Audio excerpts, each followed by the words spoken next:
I'm glad you talked about Aunt Susie because that's exactly where I wanted to go next.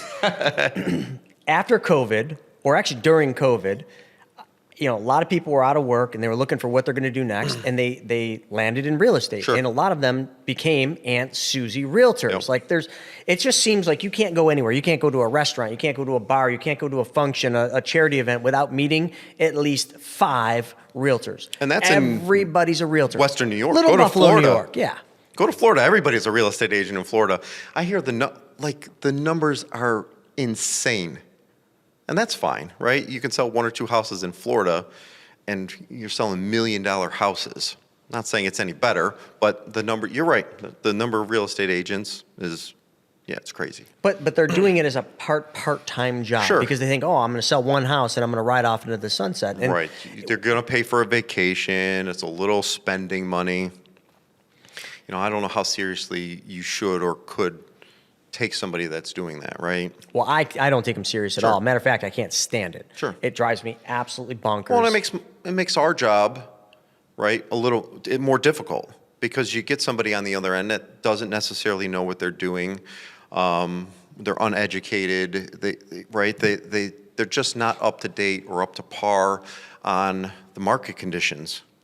Why don't you think the industry does a better job of making that barrier of entry a little bit harder or a little bit higher so that you do weed out some of the people that just are like, I'm going to try this out. I'm going to give this a whirl. Because the test really isn't all that hard. That is interesting. And I will say that, every 2 years we've got to do some continuing education. And a lot of people, and I've caught myself complaining about it. I'm like, I know what I'm doing. Why do I need to go get 22 and a half more credit hours, right?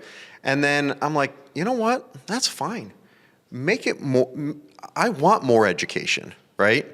And I want the fees to be higher because that's going to weed out a lot of the people that are doing it part-time that don't need to be or deserve to be in the field. So, I agree. I think it does need to be a little more difficult. I think the fail rate is incredible. It's very high, incredibly high, of real estate agents coming in. Because here's the thing, man, like my first year was just, you're not making much, if not any money. So once you get started, not only do you need to have another source of income, but you need to give it your all like it is a full-time job. And to give it your all like it's a full-time job and not necessarily get paid is difficult for a lot of people to do.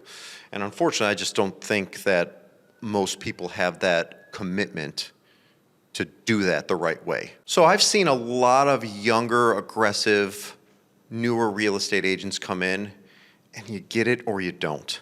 And the ones that get it, you can just tell.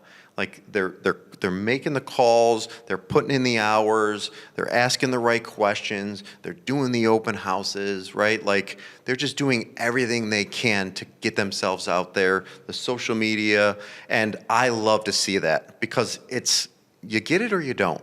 Yeah. And if you get it, you're going to do very well.